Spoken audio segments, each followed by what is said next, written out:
hip hop, hip hop, Yeah, hip hop, hip bars is back. hip hop, Sam hip Ant, hop, oh hip God, hop, what's hip up with you? hop.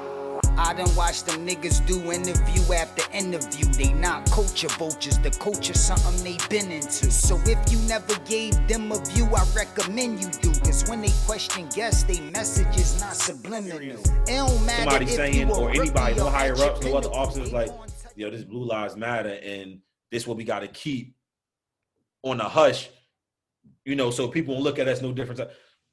Nah, because they knew for sure. Now they probably did it with somebody else, but they knew for sure with me it wasn't going, it wasn't flying. So I never dealt with it at all.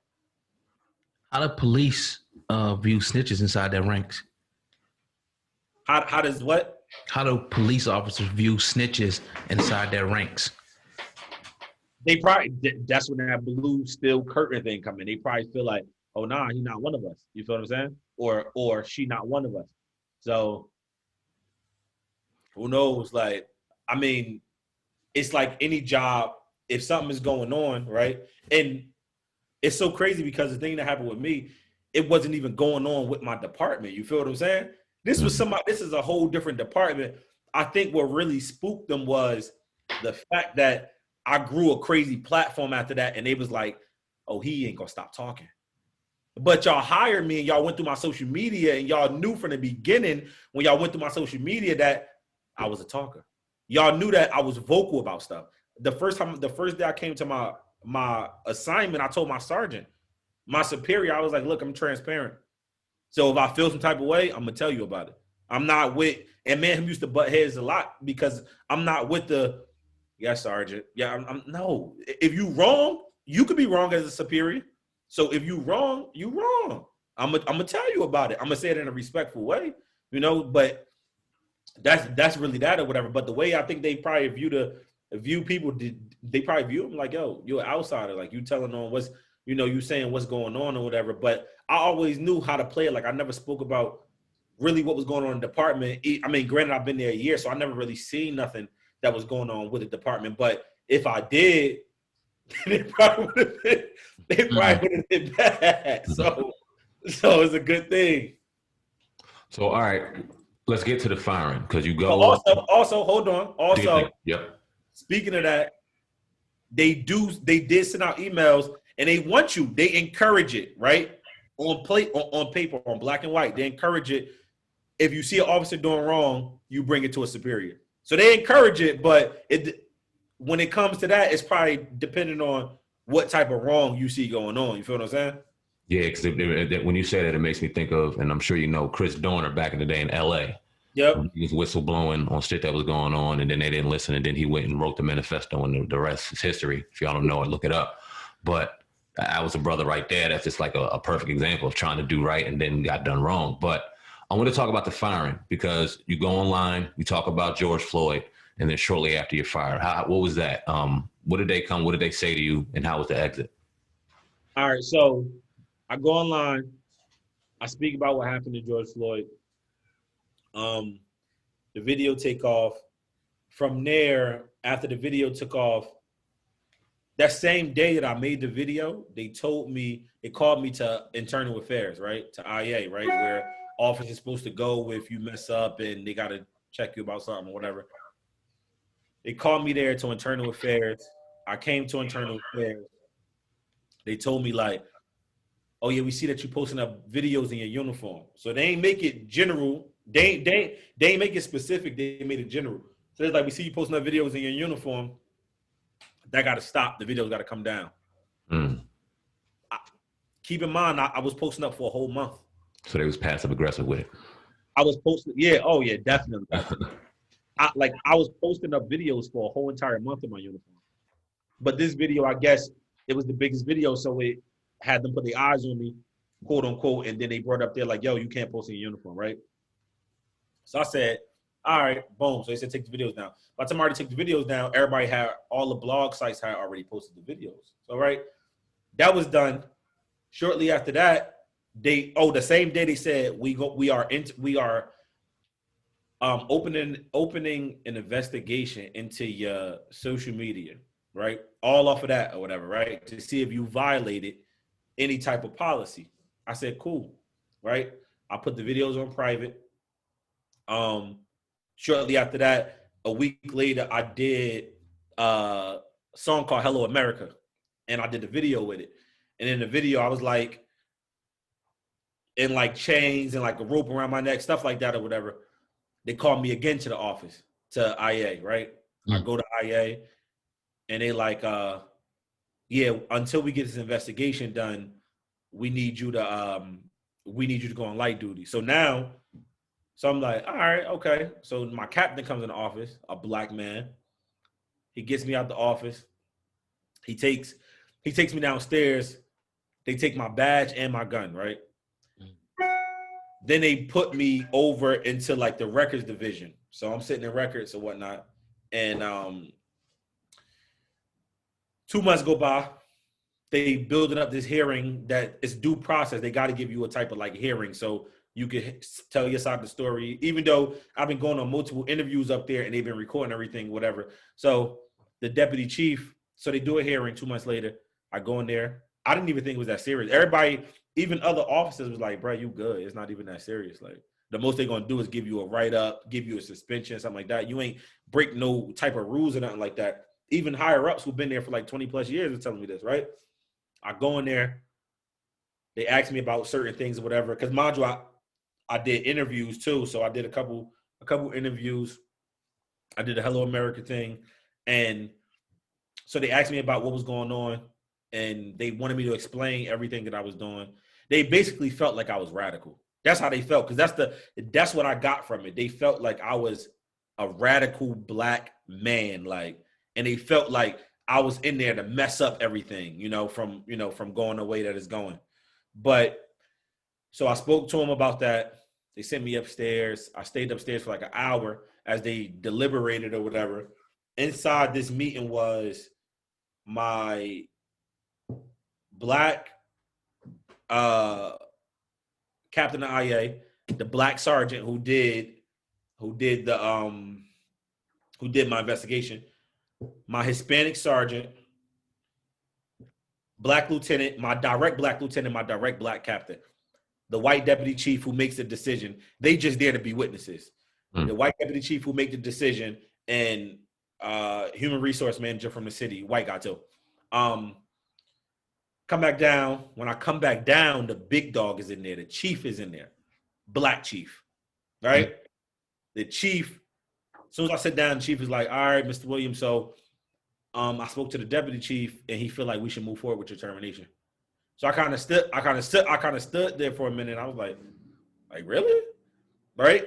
And so they did that or whatever. I went upstairs, signed some paperwork, and then got up out of there, whatever. But it was just mind-boggling to me that how much time did the chief really have on his hands to look into what's going on, and you let this guy make a decision. I get it, whatever, but you the one who makes the ultimate decision. So whatever the case is, that's how that went down. And then I goes, mind you, I already accumulated 200,000 followers, right, on TikTok after the first video.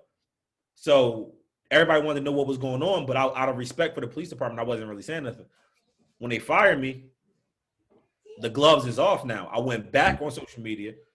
When I went back on social media, I did the video and I said, like, yo, look, I'm gonna be transparent with y'all. They let me go for yada, yada, yada. Broke it down, the same way that I just broke it down to y'all. That video took off, and then, now we're here now. Where are we now? Is there something going on with you in the police department? So right now, we're trying to figure out some things with like legal stuff or whatever. Because my main thing is I want to make sure that they had just reason to do it. If you had justifiable reason by any laws in your book or any loopholes that you may have hopped through, I'm fine with that. I'll take it on the chin. I'm good with that. But if you don't, then now you got to answer. So Yeah. Definitely, yeah, that's powerful information. Now moving forward, the whole George Floyd situation. Let's talk about that. Why you spoke out, and what did the cops do wrong, in your opinion, engaging George Floyd that day? So, I mean, it's not even the reason why I spoke out is like, that's me. Like that's me. That's me. I'm a black man. Like, you know, when I'm in the uniform, they treat me differently. But when I'm outside the uniform, they treat me differently. Like, right, I used to pull up to the gas station and pump gas, be in a uniform coming from work. All the old white people wave at me. They smiling. They happy. I'm outside that uniform. They look at you like you in the wrong neighborhood, ready to steal a gas pump, right? Yeah. I was the same guy that was in the uniform the other day that you was just so happy about, you know. So, speaking out on the George Floyd thing, it wasn't premeditated. It just happened, right? I was upset about something, so I was already putting everything on TikTok anyway. So I was like, "Yo, I'm about to say what I need to say." So, soon as I seen the video, I watched half of the video at that time, right? And was already disgusted. And then that's when I went and put the video out there. The wrongs that I seen with the George Floyd thing, one, okay, we get to the elephant in the room, him saying I can't breathe. Like I said in the video, the first video, as a first responder, we are there. We're not there to kill anybody, right? We are there to render aid when somebody is hurting.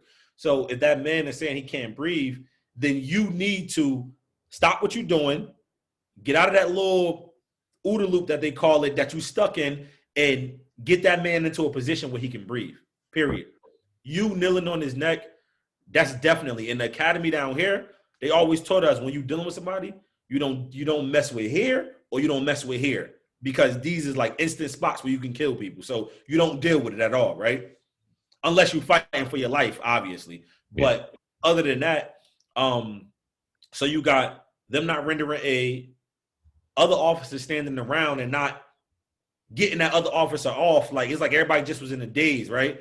Y'all had control of the situation. Like I said in the video, it's what, 4 y'all, 3 y'all, whatever it was.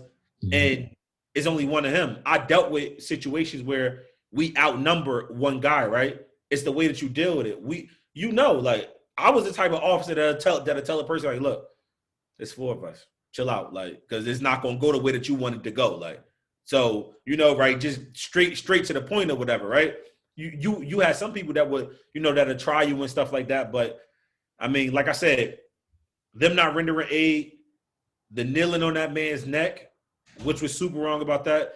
The other officers just standing around and stuff like that. I mean, it was a lot of stuff that was wrong with that, with that situation. Yeah, man, absolutely. Now looking at it now, it's a fine line drawn between Black people in the community and the police department. But the fact remains, we need us in the police department. I mean, how else are we going to change anything if we're not there? What's your thought and your perception on the police force now? If there's any, and excuse me, if there's any young individual, young male, young Black male, young Black female aspiring to be a police officer in the place where they're frowned upon, what advice could you get to them right now? So I have a ton of people hitting me up like, yo, you motivated me to, to do the policing thing and stuff like that. Do you think I should do it? Blah, blah. I always tell them, yeah. Because in order to get change, that was the whole reason I was going in there. In order to get change, you gotta make sure you restructure things that's in there, that's already going on or whatever. So if I would have stayed with the same police department, right, they was to offer me my job back, right, just to get the heat off of them, because they in super hot water right now. So they was to offer me my job back, they would still block me from the inside of moving up. That's how I feel. You wouldn't allow me so strong-headed to get into a position of a sergeant and like stuff where I can actually move things around. You get what I'm saying? Yeah. So to the young Black people that want to go into the police force, I say still go. Right now, this was my own experience. I got a bad taste in my mouth about the whole situation. I've been offered a lot of jobs policing after this happened, and I thought about it and stuff like that. But right now where I'm at is not what I want to do. But I do urge other people to go in there and, you got to experience for yourself. And I feel like that's the only way of changing things is if we get enough of us in there and then into the position of power where we can start restructuring the structure. You get what I'm saying? So I tell them to still go for it. Me, I got a bad taste in my mouth from it right now. And right now, that's not what I want to do. Yeah. Right. Why do you think so many white cops kill unarmed Black men? What do you think the phenomenon is behind that thing? Why are they so quick to reach for the gun when it's a black man involved? I think with that, I feel like one is fear, right? I feel like they are afraid of what's. You gotta understand. A lot of people look at us as a race, right? No matter what they say out their mouth, they look at us as more dominant up here, right? So the way that they move around and do things, they move out of fear. I definitely feel like it's out of fear, and I definitely feel like it's that person. It's that person that was raised up in that racist household who feel like they can, who's like super pro Trump and feel like, have conversations with their dad on a regular basis about black people and calling us out our names without us even being around. That the person that they are behind closed doors, you get what I'm saying? So that person that they are behind closed doors, you a grown man now. Ain't really no changing that. You a grown woman now. Ain't really no changing that. So the way you was brought up, your foundation is already rocky because it was brought up on some BS. So one, you moving off fear, and you got a shaky foundation, you always gonna crumble every single time, and get yourself inside the hot water that you're gonna get into after you pull a trigger on an unarmed black man. You feel what I'm saying? Because you see armed white men who just do whatever they want, but they feel like that they can relate to that person. They feel like they know that person's strength because they look at themselves and be like, well, I'm a white man, and that's a white man, so I know what he can. It's the unknown with us, right? So when you scared, you do some stupid stuff or whatever. And then on top of that, like I said, you got that bad foundation that you was brought up on. It's the person that you are. I was always going to prevail bigger than the badge because of how I was brought up. I was always going to treat my people differently because how I was brought up. So no doubt. How should that young